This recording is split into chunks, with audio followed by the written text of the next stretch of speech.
May 1944, Western Pacific. Night presses down like a weight. A small American destroyer escort cuts through black water at patrol speed, bow wake faintly glowing with phosphorescence. On the bridge, faces are lit in brief flashes. Red bulbs, instrument dials, the pale sweep of a radar scope. Below, a sonar operator listens to the ocean as if it can speak. A tight metallic ping returns, then another. A contact holds steady beneath the ship's keel, deep, moving, refusing to break surface. The order is calm, practiced.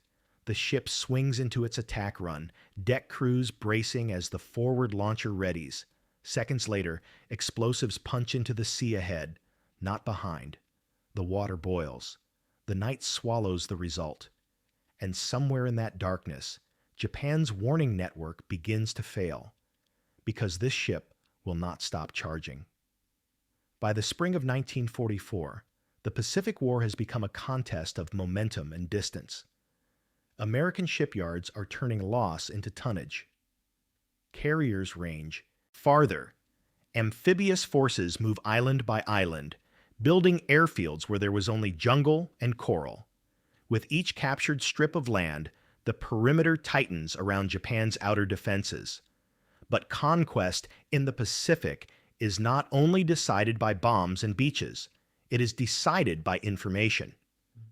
A fleet at sea is a moving city. Fuel, aircraft, transports, escorts. Its power multiplied when it strikes without warning. For Japan, that surprise has become harder to achieve. Their surface fleet is constrained. Their air arm is bleeding, and their radar coverage is broken by geography. So Japan leans on what still travels unseen: submarines. Not merely as hunters, but as eyes. Japanese submarines are tasked to patrol wide ocean approaches, to find American task forces early, and to report them by radio. Bearing, speed, composition, anything that could help Japan concentrate defenses or launch an interception. In the logic of 1944, one clean transmission can matter as much as a torpedo. Hit. A warning hours earlier can shift fighters into the air, pull ships into position, or brace a garrison for the shock of landing craft and naval gunfire. For the Americans, those reports are poison. An operation relies on timing. Convoys must arrive together. Carriers must launch from the right distance. If the enemy knows the line of approach, the battle becomes costlier before it even begins. And the U.S. Navy has learned something painful since the first months of the war. Submarines are hardest to kill when you meet them by accident. The answer is not only escorting convoys, it is hunting, turning anti-submarine warfare from a defensive reflex into a deliberate pursuit. That shift is forming now, in mid-1944, as American forces prepare to push deeper into the Central Pacific, into waters where Japan is desperate for advance warning, and where a few silent submarines can become the difference between surprise and preparedness. In that narrow space between secrecy and detection, a workmanlike ship named England is about to enter the story. By 1944, the United States Navy no longer treats anti-submarine warfare as a secondary skill. It is a system built from intelligence, training, and repetition. Radio traffic is analyzed, patrol areas are inferred, submarine movements are guessed not by sight, but by absence, by what stops transmitting and where. Hunter-killer groups begin to appear across the Pacific. Small, fast, disciplined, not tied to convoys, not waiting to be attacked. Their task is simple in concept and unforgiving in execution. Find the submarine, hold contact, and do not let it escape. USS England is not designed to make headlines. She is a Buckley-class destroyer escort. Compact, utilitarian, built for endurance rather than glamour. Her crew is young, many barely seasoned by combat. Her weapons are practical: sonar, depth charges, and the newer Hedgehog anti-submarine mortar. mounted forward so the ship can attack without losing. Contact. In May 1944, England is assigned to a hunter-killer group operating north of the Admiralty Islands, a region of deep water and wide patrol lanes. Intelligence suggests Japanese submarines are moving into position, part of a scouting line intended to detect major American fleet movements toward the Marianas. The stakes are not theoretical. Operation Forager, the invasion of Saipan, Tinian, and Guam, is approaching. It will be one of the largest amphibious assaults of the Pacific War. If Japan's submarines report the approach in time, defenses can stiffen. Air power can be concentrated. Losses can multiply before the first Marine sets foot on shore. The submarines England is hunting are not roaming alone. They are part of a network. Each boat a single node, each radio transmission a pulse of information flowing back to Japan. Silence is failure. Survival without reporting is meaningless. On May 19, 1944, England and her group make their first solid sonar contact. It is not dramatic.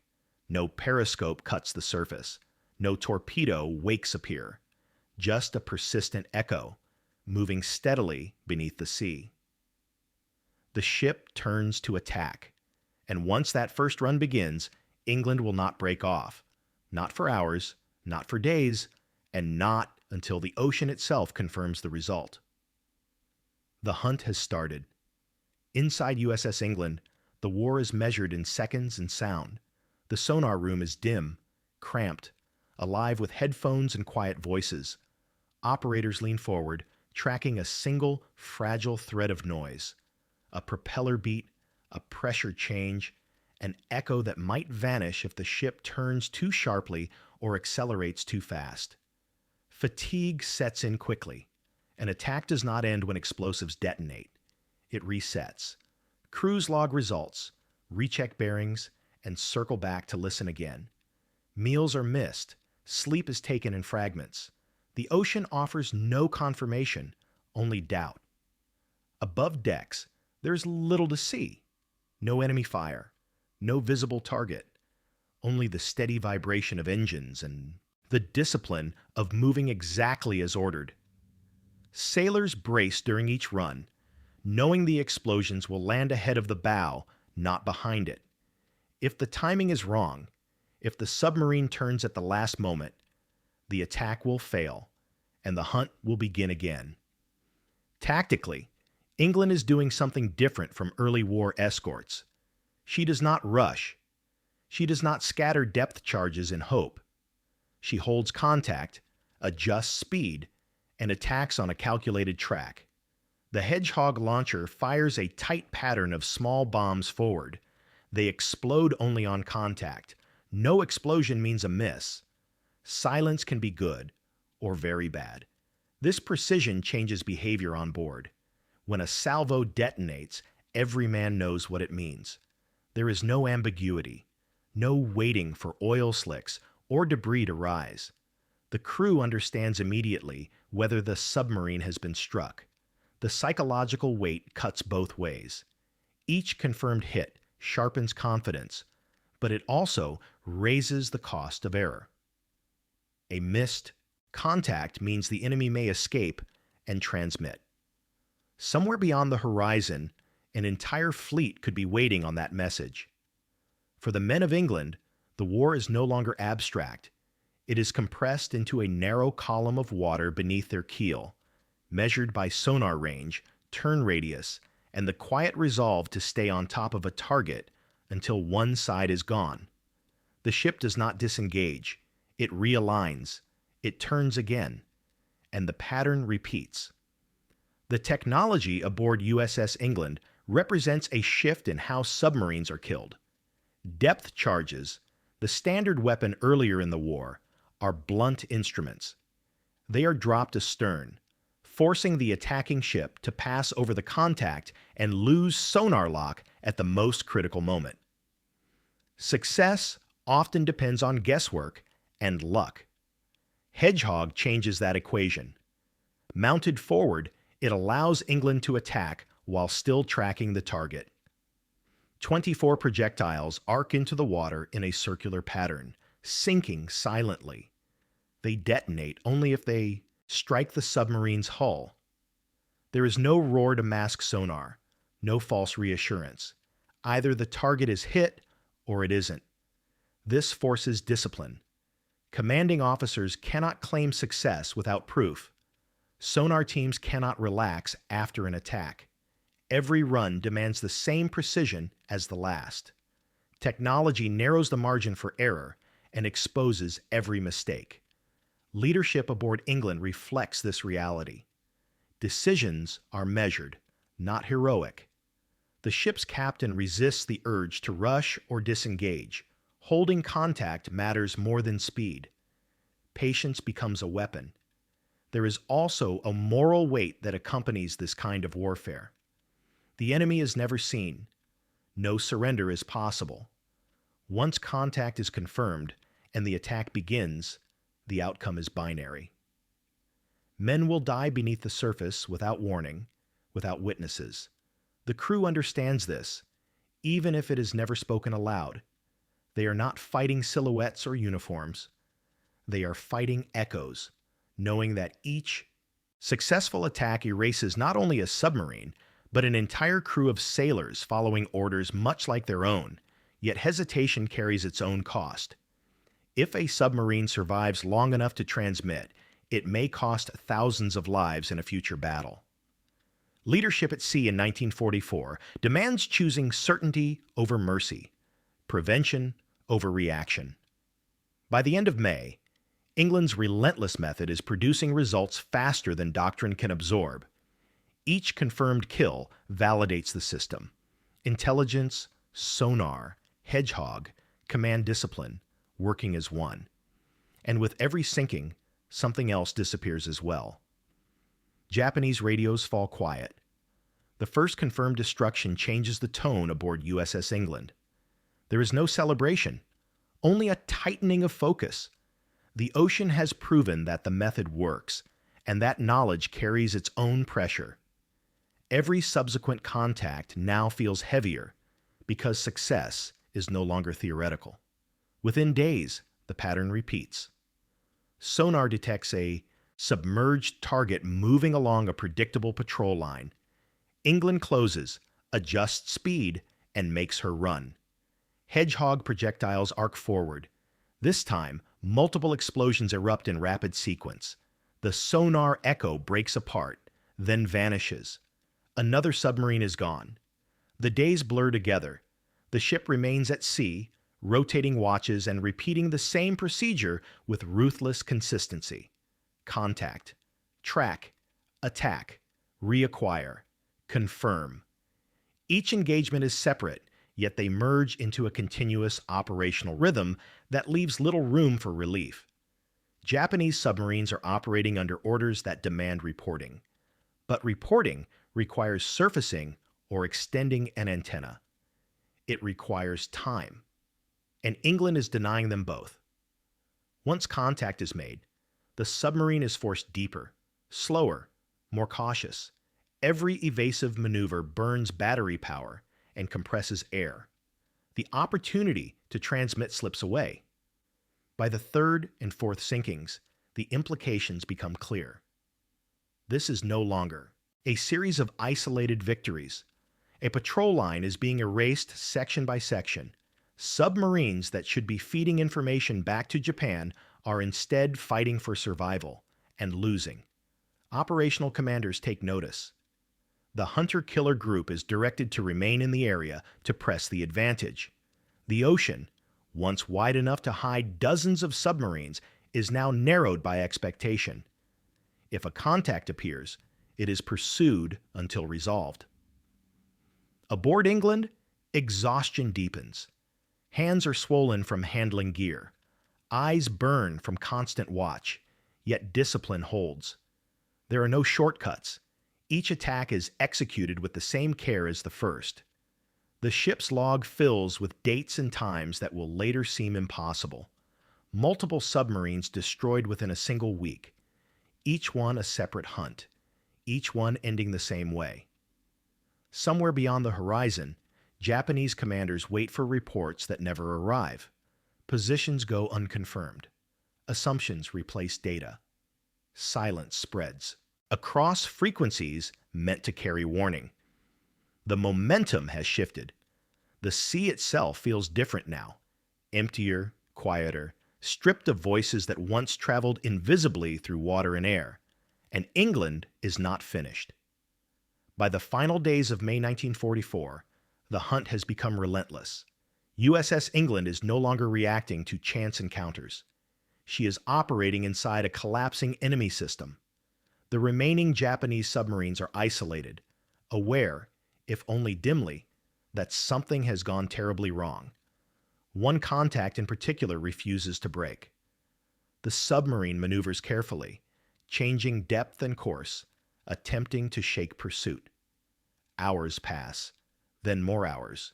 Fuel is burned, batteries drain. The ocean offers fewer places to hide as England and accompanying ships rotate positions, refusing to relinquish sonar contact. This is not a single attack. It is a pressure campaign beneath the surface. Each time the submarine slows, England closes. Each time it turns, the sonar echo tightens. Hedgehog salvos are launched. Some miss. The ship circles back. The pattern resumes. No celebration, no frustration, only persistence. On May 31st, the final engagement culminates in the destruction of RO-105. The attack is prolonged and methodical, involving multiple ships, but England delivers the decisive blows. When contact finally disintegrates and fails to reappear, the meaning is unmistakable. Another submarine has vanished without transmitting a report. The tally is unprecedented. 6 Japanese submarines destroyed in 12 days, each one part of a reconnaissance screen meant to detect American fleet movements, each one erased before it could speak. The turning point is not the explosions themselves. It is the absence that follows. Radio silence spreads across the patrol zone. Frequencies once alive with coded transmissions remain empty. Japanese naval planners are left blind in waters where they expected warning and time. For the American side, the result is clarity. Fleet movements proceed without early detection. Operational secrecy holds. When the invasion of the Marianas begins weeks later, it does so without the advance warning Japan desperately sought. Aboard England, there is no formal announcement of what has been achieved. The crew knows only that the contacts have stopped coming. The ocean has gone still. The ship finally turns away from the patrol area, her mission complete. What remains behind is not wreckage visible on the surface, but a strategic void, an entire layer of enemy awareness stripped away beneath the sea. The charging has ended, and with it, Japan's radios, once their distant eyes, have gone silent. The immediate aftermath of USS England's patrol is quiet, almost anticlimactic. There are no victory parades at sea, no enemy prisoners, no physical trophies brought aboard. The evidence of success exists only in logs, sonar records, and the absence of further contacts in waters that were once crowded with threat. The human cost, however, is absolute. Each Japanese submarine destroyed carries its full crew to the bottom. There are no survivors, no distress calls, no final messages. Entire crews vanish, their last moments known only through American sensor readings and post-war reconstruction of events. For the men of England, the exhaustion finally settles in. Watches are stood down. Equipment is checked and cleaned with ritual care. The tension that has sustained the ship for nearly 2 weeks slowly drains away, replaced by a subdued awareness of what has been done and what has been prevented. Word of the patrol spreads through official channels. Reports confirm the unprecedented nature of the achievement. 6 enemy submarines destroyed in 12 days by a single ship is without parallel in the history of anti-submarine warfare. The result is not credited to luck, but to doctrine executed with precision. Recognition follows, measured and formal. USS England is later awarded the Presidential Unit Citation, citing extraordinary heroism and effectiveness in anti-submarine operations. Individual decorations are issued, but the emphasis remains collective. This was a system at work, not a lone act. Beyond commendations, planners absorb the lesson. Hunter-killer tactics are validated. Hedgehog proves its worth. Sonar discipline and contact persistence become standard expectations rather than exceptional behavior. Yet the most significant result cannot be pinned to a ribbon or citation. It exists in Japanese war diaries and operational gaps. Empty patrol reports, unanswered signals, and commanders forced to make decisions without the information they had counted on. The ocean surface shows nothing. But beneath it, a critical layer of the war has been removed. The strategic consequences of the patrol unfold over weeks, not hours. Japan's submarine force, already strained by losses and fuel shortages, suffers a blow that cannot be quickly repaired. Boats meant to scout American. Movements simply fail to return. Replacement crews are scarce. Training pipelines are thin. The patrol line that once promised early warning collapses into uncertainty. For Japanese commanders, the silence is disorienting. Operational planning depends on confirmation, on knowing where the enemy is, not where he might be. Without submarine reports, assumptions replace intelligence. Defensive forces prepare for threats that do not come, while the real blow forms elsewhere. When American forces launch Operation Forager in June 1944, the approach is not detected in time. The absence of early warning contributes to Japan's delayed and fragmented response. Air units are caught off balance. Naval reaction is rushed and ultimately disastrous.